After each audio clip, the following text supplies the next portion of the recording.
How's it going, everyone? Welcome to Double Pebble. So last week a couple of you have PM me and let me know that my concept of player styles and specialties might not be as correct as I thought. And after that, right, I actually went to do my own research, a little bit of Google search, and it seems that they were right, that the styles and specialty is not what I thought it is. Okay, so today I'm doing this video to kind of clarify everything and hope that maybe people who think like me have a better, clearer picture of what are style specialties as well as what are traits. Alright, so let's go into the video proper today.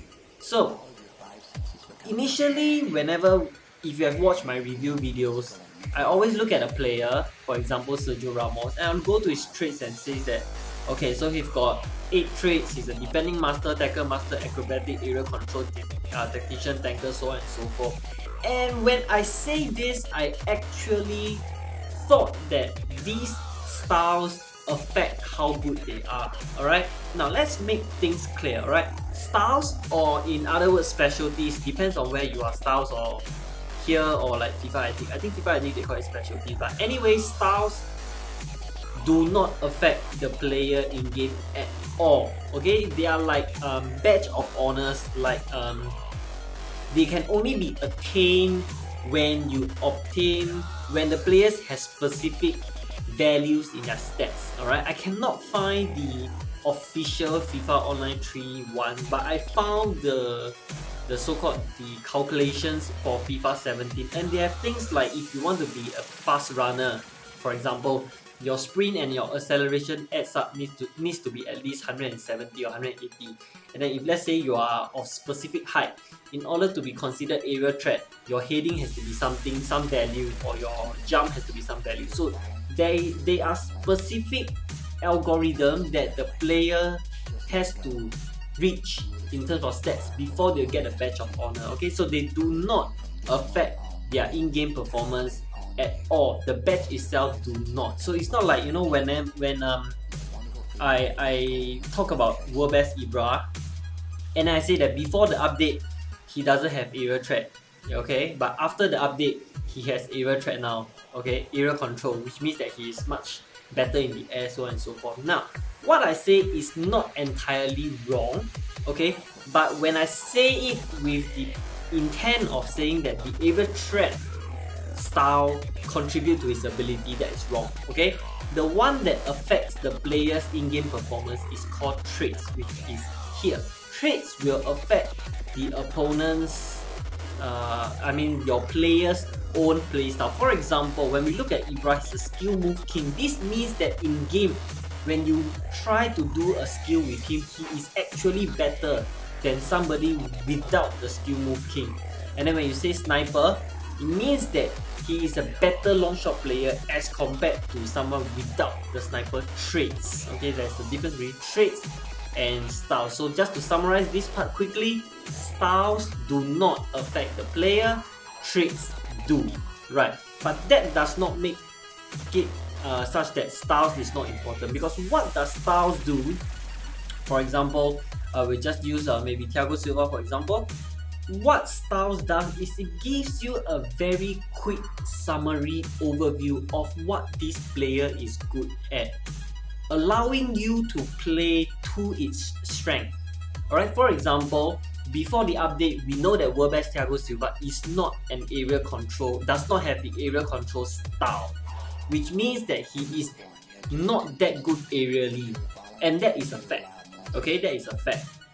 After the update, he has the area control style, but it means that he is better in the air. He will win much more high ball as compared to previously, but that is solely because of the buff in stats, his jump stats, his heading stats, his strength stats, because the algorithm is not so simple like you got high jump, you are aerial threat. No, they have things like body weight, they have things like height, strength, balance. A lot of factor goes into the algorithm before you get that badge. Alright, so it gives you a quick summary of what this player is good at. For example, I give you another example, World Best Pogba. Now we know that other versions of Pogba are more offensive, but if you take a quick look at his style, immediately it comes to you that, okay, World Best Pogba is a defensive player. Why? Because he's a defending master and a midfield master, which makes him a defensive midfielder because he has the stats that is good in defense as well as for midfielder. Okay, and then he's an area control tanker, so on and so forth. So all these styles will allow you to have at a glance know where and how to use your player. Okay, so when I say that, for example, I'll use another example now.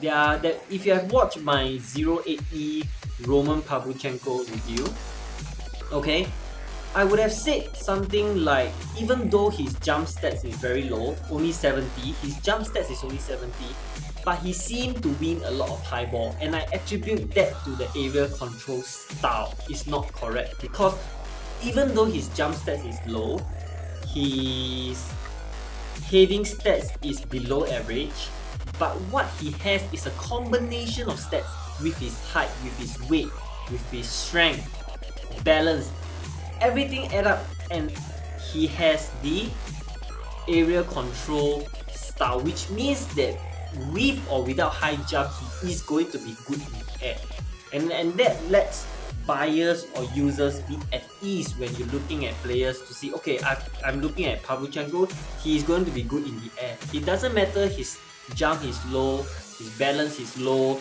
his strength is low, it doesn't matter because he's going to be good in the air because he has achieved the so-called badge of honor, and that is very important in determining which players to go for. Okay, so whatever I said about he is a wing player, which means that he's fast, is true. Okay, the wing player means that regardless of his stats, which is like sprint 84, acceleration 83, it looks slow, okay, but he has a combination of other attributes that kind of synergizes together with sprint and acceleration to give him the wing player, which is the fast runner trait, which means that in game he will feel fast. Yeah, so essentially the style is still a very good representation of the strength of the player. Okay, how good is he at different category? Like he is a dribble master, it means that he's very good at dribbling. He's a tanker, it means that he's a very strong player. Doesn't matter the stats, the style will tell you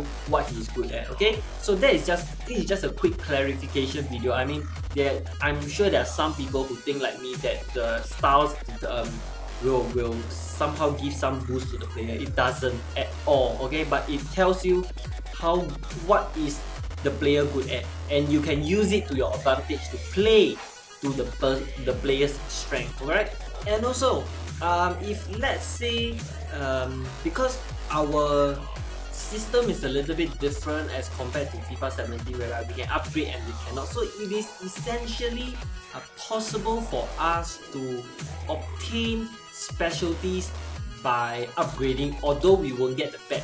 You won't see the badge in the player, so you can actually upgrade the player until he fulfills certain criteria such that he technically get the specialty. So if you don't get what I mean, for example, we know that World Best Ibra does not have the wing player trait, which is essentially fast runner, and that is understandable because he's not a very fast player. So what you can do is you can keep upgrading World Best Ibra to maybe +7, +8, +9, +10, up to you, until his stats reaches the criteria required for a player of his weight, of his height, to get the wing player. But of course, he will not get the wing player trait. You won't see the wing player's style. I keep using the word trait, style. You won't see the wing player's style there, but in game he will feel like a wing player. Of course, as of now, I don't know the exact criteria for every single specialties for FIFA Online 3. If any of you have it, drop them in the comment, share it with everyone, and then we will be able to see under what circumstances will each player be able to get each specialty, and that will help a lot of people in deciding how much they want to upgrade the player. So for example, if you are looking at maybe Michael Essien, for example, just a random player, Michael Essien, you love him, you're a Chelsea fan, you want him in your team, but for some reason he does not have the specialty or style that you want. But with the information, if there is even such websites around. I believe there is, because according to my sources, there are some available websites in Mandarin with the information. I can do the translation if I have the link, and then you can decide for yourself. Okay, I need to upgrade ASEAN to maybe +7 in order for him to have the area threat style, and that will be very useful for you. For example, it will help you to decide how to upgrade your player, and that is going to be very helpful. Alright, so I hope that that is a little bit of clarification for all of you, and it is something that I found out. I admitted that my initial idea of what style is has been wrong, and I'm so glad that you guys have pointed out so that I learned something myself as well. Hope you guys learned something as well, and don't forget to subscribe to my channel. Give this video a thumbs up if you find it helpful. I will be looking closely at it and see how many people of you find it helpful. Alright, and I hope to see you soon.